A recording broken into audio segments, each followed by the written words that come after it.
Shalom Bapak Ibu Saudara yang dikasihi Tuhan, selamat malam. Kita bersyukur kalau pada saat ini kita diberikan kesehatan yang prima oleh Tuhan. Dan mari kita persiapkan hati kita untuk kita belajar sebagian kebenaran firman Tuhan. Kita awali di dalam doa. Mari kita berdoa. Bapa di surga, kami mengucap syukur atas penyertaan dan pemeliharaan-Mu sepanjang hari. Kami bersyukur atas perlindungan-Mu. Kami boleh ada dalam keadaan sehat walafiat sampai saat ini. Terima kasih Tuhan. Sebentar kami tidak belajar sebagai kebenaran firman-Mu. Urapi hamba-Mu, buka ungkapkan rahasia firman-Mu. Singkapkan kebenaran-kebenaran itu. Dan jadikan sore hari ini menjadi sore yang penuh berkat bagi setiap kami. Dalam nama Tuhan Yesus Kristus kami berdoa dan mengucap syukur. Haleluya. Amin. Bapak Ibu Saudara yang dikasihi Tuhan, tentu sebagai orang percaya yang sudah berpuluh tahun kita menjalani hidup kekristenan, kita tidak asing, ya, kita tidak asing. Kita sudah sangat memahami cerita dalam Alkitab tentang orang kaya dan Lazarus, ya. Cerita di dalam Alkitab tentang orang kaya dan Lazarus yang kita baca, bisa kita baca di dalam Lukas pasal 16 ayat 19. Ya, Bapak Ibu Saudara bisa membaca Lukas 16 mulai ayat 19 itu sampai dengan 31. Ya, nanti Bapak Ibu Saudara bisa baca dan direnungkan kebenaran ini. Ya. Tetapi pada malam hari ini saya akan mengambil intisari kebenaran dari pembacaan ini. Ya. Dalam pembacaan itu digambarkan, seorang kaya yang ditunjukkan dengan mereka selalu berpakaian berjubah ungu, ya, berpakaian selalu indah, dan setiap hari mereka bersukaria. Ya, dikatakan setiap hari, ya, setiap hari. Dan di ayat 1 ada seorang kaya yang selalu berpakaian jubah ungu dan kain halus, dan setiap hari ia bersukaria dalam kemewahan. Dia setiap hari bersukaria dalam kemewahan. Catat, ya. Di satu sisi ada sosok yaitu Lazarus, seorang miskin, orang miskin yang tidak hanya miskin tetapi juga badannya itu penuh borok dan mungkin menjijikkan, ya. Dan Lazarus ini sangat berharap dia bisa mendapatkan belas kasihan dari orang kaya ini. Dia berharap dari meja orang kaya ini dia bisa mendapatkan makanan untuk mengenyangkan perutnya, ya. Tetapi kenyataannya justru anjingnya yang menjilat borok-borok yang ada di dalam tubuh Lazarus ini. Nah, ini menyedihkan, ya. Singkat cerita keduanya mati, baik Lazarus maupun orang kaya itu mati. Dan Alkitab mencatat Lazarus dibawa oleh malaikat ke pangkuan Abraham. Ya, Lazarus dibawa oleh malaikat ke pangkuan Abraham, tempat yang nyaman. Ya, tentu dibawa ke pangkuan Abraham itu bukan berarti Lazarus ada di pangkuan. Ini hanya menunjukkan bahwa itulah tempat yang nyaman di mana Abraham juga berada. Ya, karena Abraham adalah bapak orang percaya, dia adalah sahabat Allah. Tentu di mana Abraham berada, tentu di situ tempat yang nyaman. Nah, ini digambarkan Lazarus itu ada nyaman di pangkuan Abraham, tempat yang nyaman itu. Sementara orang kaya itu mati dikubur dan mereka menderita sengsara di alam maut. Ya, jadi ketika Lazarus mati dikatakan dibawa oleh malaikat. Nah, tentu di sini adalah malaikat yang disuruh Tuhan untuk menjemput Lazarus ini. Ya, betapa Lazarus ini orang yang dikasihi Tuhan. Sementara untuk orang kaya itu tidak dikatakan dijemput malaikat, dikatakan orang kaya itu dikubur. Orang kaya itu dikubur dan dia menderita sengsara di alam maut. Nah, satu hal, poin pertama Bapak Ibu Saudara yang akan saya sampaikan. Ya, poin pertama adalah ada satu keadaan yang memilukan. Di mana orang kaya itu ketika dia ada di tempat yang sangat tidak nyaman dalam penderitaan itu, dia bisa melihat Lazarus dalam keadaan yang nyaman itu. Ya, Bapak Ibu Saudara harus bisa membayangkan. Orang kaya itu ada di tempat yang tidak nyaman dan dia sangat kesakitan.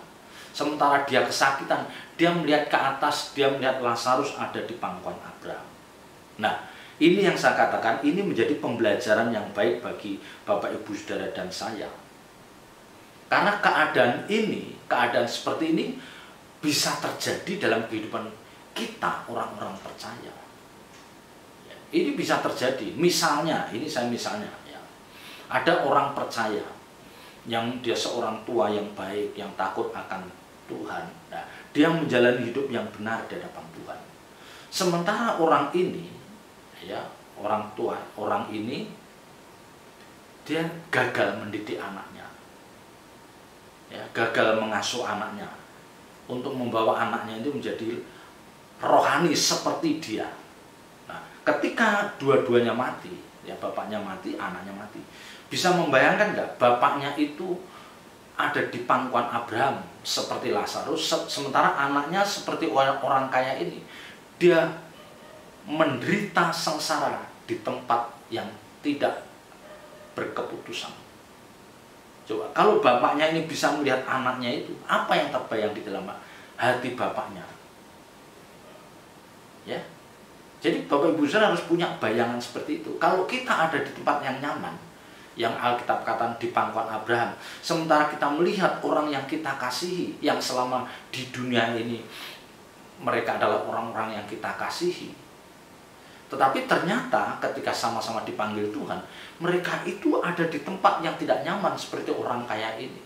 Coba bagaimana perasaan kita kalau kita mengalami hal yang sama itu? Ya, kalau itu darah daging kita, anak kita, cucu kita, saudara kandung kita, bagaimana perasaan kita? Ya, mereka itu menderita sengsara bukan sehari dua hari, bukan 10-20 tahun, ratusan miliaran tahun dan selama-lamanya tidak berujung. Nah, kebenaran ini hendaknya mengingatkan Bapak Ibu Saudara dan saya yang mengerti kebenaran. Ya, sekalipun dalam jalan hidup ini kita belum menjadi orang yang sempurna, tetapi kita tahu kebenaran itu nyaris lengkap dan kita tahu kapan kita salah. Nah, ini modal yang penting. Ya, karena dengan keadaan seperti ini kita bisa terus membangkitkan kasih kita, cinta kasih kita kepada Tuhan, yang seperti yang saya katakan kemarin. Ya, jangan sampai keadaan Lazarus dan orang kaya ini terjadi dalam hidup Bapak Ibu Saudara dan saya. Mudah-mudahan dijauhkan dari itu. Ya, tetapi saya tidak mengatakan bahwa keadaan seperti ini bisa terjadi pada siapa saja. Pada siapa saja. Ya, maka saya katakan betapa tragisnya kalau itu terjadi. Ya, tentu kita nggak akan ada enaknya. Kita makan, kita nyaman sementara kita melihat orang yang dulu kita kasihi, dia tidak ada bersama kita. Nah, dan ini yang sering tidak dipahami atau dilupakan banyak orang percaya. Ya. Tetapi kalau Bapak Ibu Saudara bisa membayangkan, bisa menjiwai peristiwa Lazarus dan orang kaya ini, pasti ada rasa kegentaran yang menyelimuti kehidupan Bapak Ibu Saudara. Pasti ada. Ya, saya berani mengatakan pasti ada rasa kegentaran yang menyelimuti dalam kehidupan Bapak Ibu Saudara. Ya. Bagaimana ketika kita menyaksikan orang yang kita kasih ada di dalam tempat yang tidak nyaman itu, dan dia sangat menderita. Ya, bayangkan kalau orang tua menyaksikan anaknya diborgol, dimasukin penjara 10-15 tahun saja kayak disayat hatinya. Padahal hanya 10-15 tahun masuk dalam penjara. Di dalam penjara pun belum tentu dia disiksa. Nah, ini masuk dalam tempat yang tidak nyaman dan sangat menderita karena merasakan panasnya api neraka itu. Nah, ini makanya saya katakan, kalau semua orang percaya menjiwai hal ini, pasti menimbulkan rasa kegentaran yang menyelimuti hidupnya.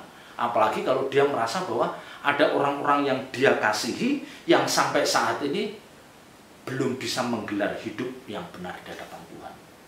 Ya, boro-boro menggelar hidup yang benar di hadapan Tuhan. Beribadah pun itu begitu berat kakinya melangkah pergi ke gereja. Ya. Tapi ke orang ini kalau ditanya, kamu mau masuk surga atau masuk neraka? Dia pasti mengatakan, aku nggak mau masuk neraka, aku mau masuk surga.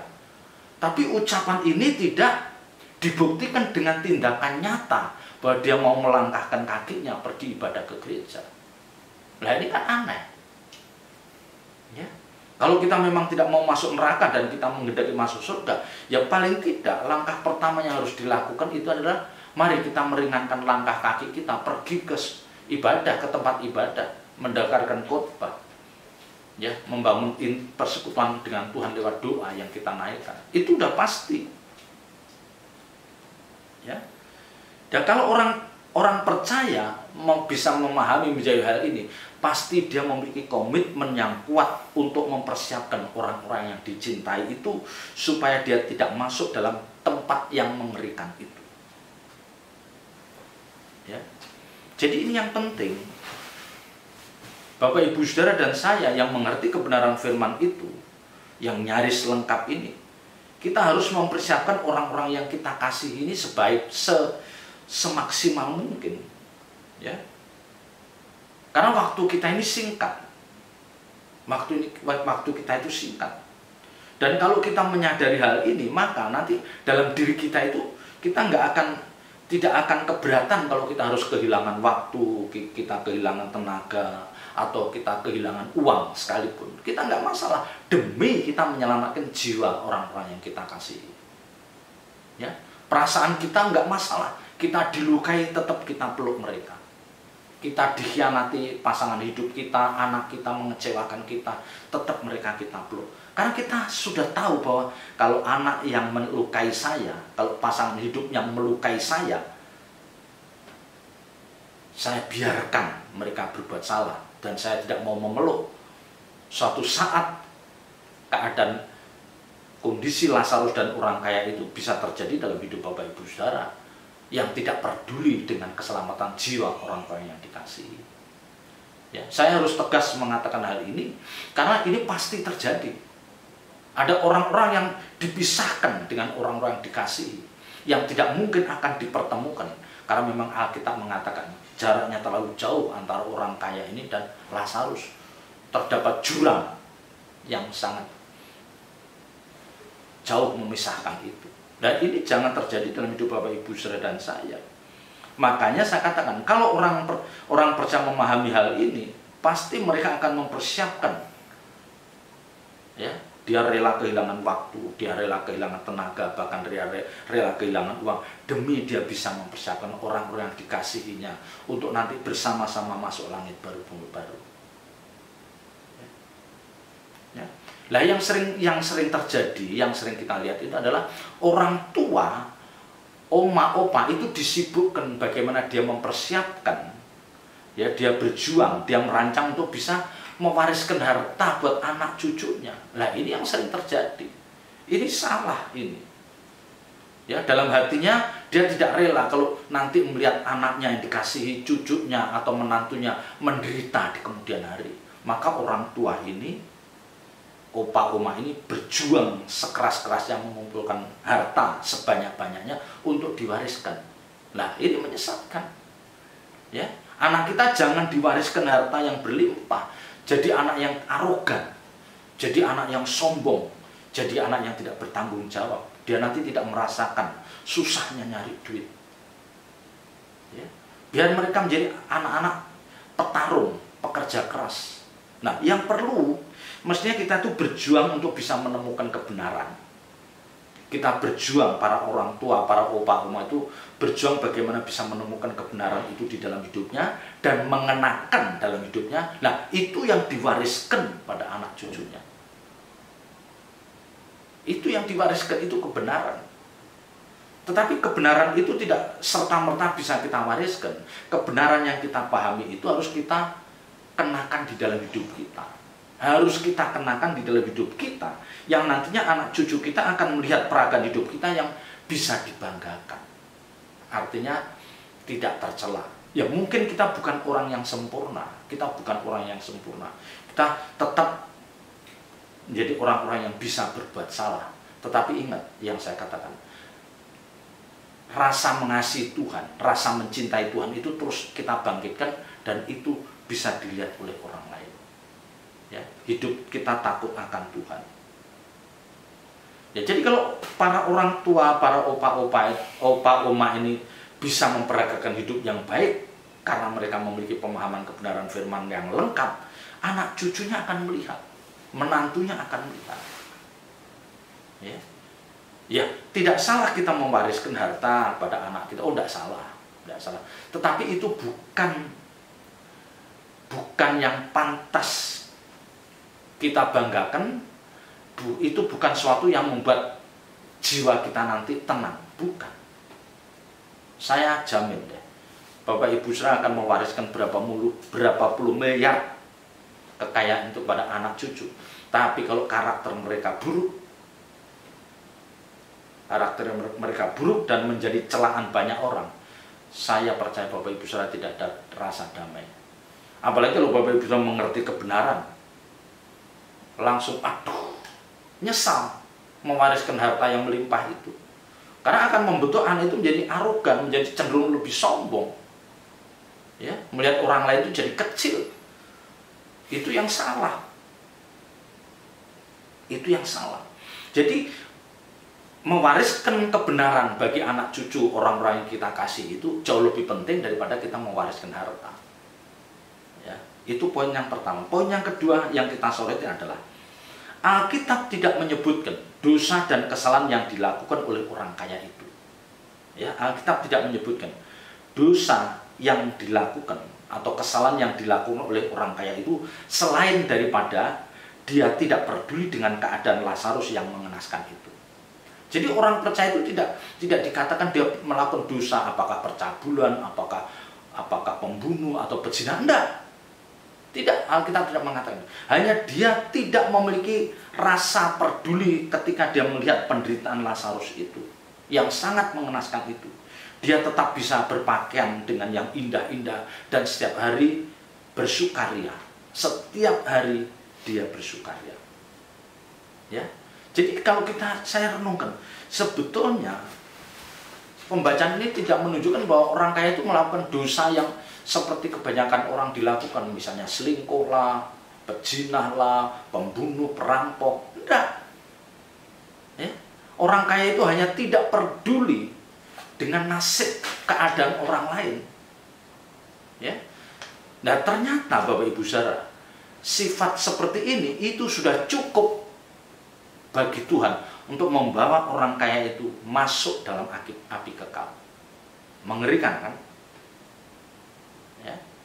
Ya, tentu kita akan bertanya, apakah suatu dosa kalau kita itu misalnya kita diberkati secara jasmani, kita selalu berpakaian indah dan setiap hari kita misalnya bersukacita, misalnya kita kumpul dengan keluarga, dengan teman, ya ada makan-makan, ya sekalipun tidak bersukaria, tapi itu kan orang lain melihat itu bersukacita. Apa salah? Ya enggak, sebetulnya tidak ada salahnya. Yang penting adalah motivasi kita melakukan itu apa. Kalau motivasi kita melakukan itu untuk membangun nilai diri, untuk menunjukkan bahwa kita lebih dari yang lain, untuk menunjukkan supaya kita lebih terhormat, nah di situ letak salahnya.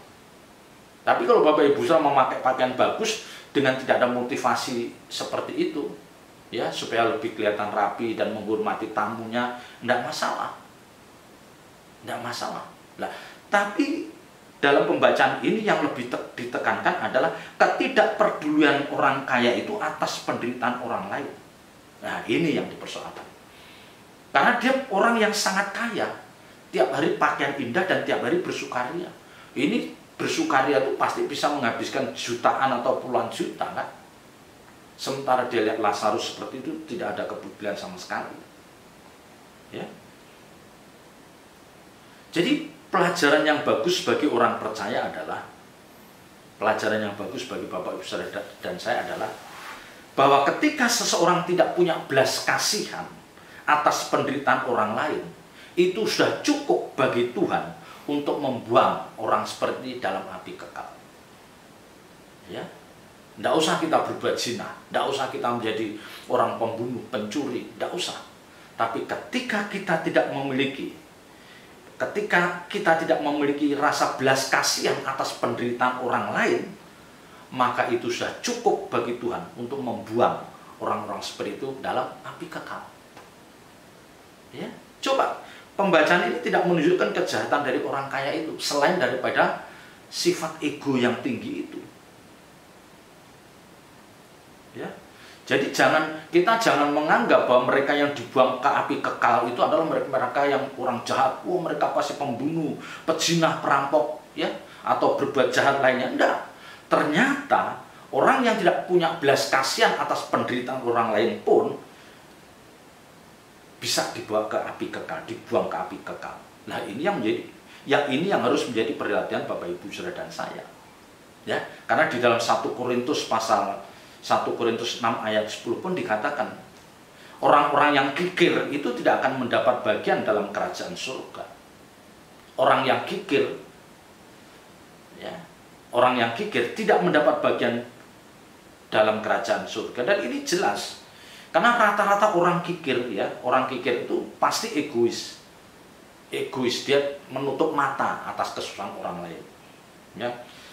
Orang kikir biasanya dia orang yang mencintai dunia, ya, mencintai keindahan dunia. Orang kikir biasanya orang yang keinginan dagingnya masih kuat. Dia pengen eksis, ya, dia pengen diakui biar lebih terhormat daripada yang lain. Makanya dia kikir, dia begitu sulit untuk berbagi dengan orang lain. Ya, jadi masalah berbagi, masalah kepedulian kita terhadap sesama kita itu diperhitungkan oleh Tuhan. Itu diperhitungkan oleh Tuhan. Jadi kita jangan merasa yang nanti yang ke neraka, yang dibuang ke api kekal itu, wah, itu perampok, ya, bandar narkoba, koruptor, pezina, ya, penjudi. Ternyata Alkitab tidak mengatakan, ya itu pasti, itu bisa. Tetapi jangan dikira orang-orang di luar itu akan merasa aman. Ya, buktinya orang kaya itu yang dia tidak peduli dengan nasib keadaan fisik Lazarus, itu sudah cukup dipakai Tuhan untuk membuang orang kaya ini ke api kekal. Ya. Jadi di sini saya mengingatkan Bapak Ibu Saudara, mari Bapak Ibu Saudara dan saya yang mengerti kebenaran firman Tuhan, kita akan memberi contoh kepada anak cucu kita. Ya. Bukan berarti setiap ketemu orang miskin kita bagi-bagi duit 500.000 satu. Oh, enggak juga. Tetapi paling tidak kita harus peka mendengar suara Roh Kudus berbicara. Ya, itu yang paling penting, kita harus peka. Itu harus kamu bantu. Itu harus kamu tolong. Ya. Nah, masalahnya adalah sering kita menyaksikan itu ada orang yang bisa berkorban banyak, ya, tetapi itu untuk kerabatnya. Jadi kalau misalnya saya berkorban untuk anak dari kakak saya, ya, dari anak dari adik saya, ya baik, tapi itu belum luar biasa. Apalagi kalau saya mau wariskan untuk anak saya, wah, itu mah nggak ada nilainya di hadapan Tuhan. Ya, bukan kok berarti nggak boleh, tetapi kebaikan yang seperti itu nggak nendang. Ya. Beda kalau saya mau berbuat, saya menolong dengan jumlah banyak untuk orang lain yang tidak ada hubungan darah dengan saya. Beda itu. Kalau bantu ponaan, bantu tante, bantu om lah, orang dunia juga melakukan hal yang sama. Nah, tetapi yang menyedihkan adalah kalau untuk orang-orang yang ada hubungan darah saja kita tidak mau berkorban, mau berbagi, wah, ini selesai.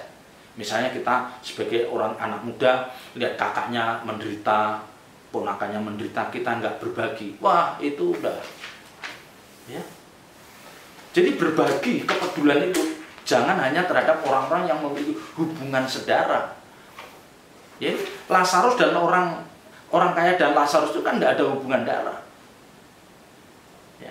Jadi kepekaan kita, kepedulian kita untuk membantu orang lain itu fokusnya jangan hanya terbatas untuk keluarga dan keluarga besar saja. Orang lain di luar saudara kita yang tidak ada hubungan darah sama sekali, itu yang harus kita tolong juga. Disitulah baru kita bernilai. Ya, kebaikan kita istilahnya nendang, bisa dinikmati oleh orang lain. Ya, jadi Bapak Ibu Saudara, perikop Lazarus dan orang kaya itu dua poin ini yang saya renungkan luar biasa. Itu menjadi tanda petik peringatan buat Bapak Ibu Saudara dan saya. Ya, nanti ayat-ayat bawahnya masih banyak, tapi lain waktu akan kita kupas lagi. Ya, saya mengingatkan, jangan kita mewariskan harta yang berlimpah untuk anak-anak kita, tetapi mari kita berjuang untuk mewariskan kebenaran itu dalam hidup anak cucu menantu orang-orang yang kita kasih. Itu yang justru bernilai, yang akan membuat mereka menjadi orang yang takut akan Tuhan. Dan akhirnya kita nanti bukan hanya di bumi ini saja dipertemukan, tetapi di kekekalan nanti kita juga dipertemukan dengan orang-orang yang kita kasihi. Betapa beratnya hal itu. Ya.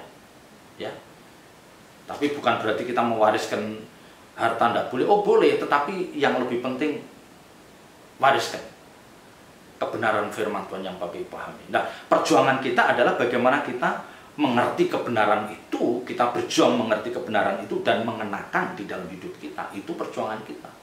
Nah, kalau kita nggak berjuang mengerti kebenaran dan hidup kita porak-poranda, compang-camping, bagaimana kita mewariskan apa yang kita wariskan pada anak kita? Ini yang menyedihkan. Ini yang menyedihkan. Jangan sampai itu terjadi dalam hidup Bapak Ibu Saudara dan saya. Selamat berjuang, Tuhan Yesus memberkati. Mari kita berdoa. Bapa di surga, meterangkan firman-Mu dalam setiap hati kami dan ajar kami melakukannya. Roh Kudus, tolong hamba-Mu dan orang-orang yang kami kasih, sidang jemaat-Mu GSKI Aletia Cimanggis. Terpuji nama-Mu kekal selama-lamanya. Dalam nama Tuhan Yesus Kristus kami berdoa dan mengucap syukur. Haleluya. Amin.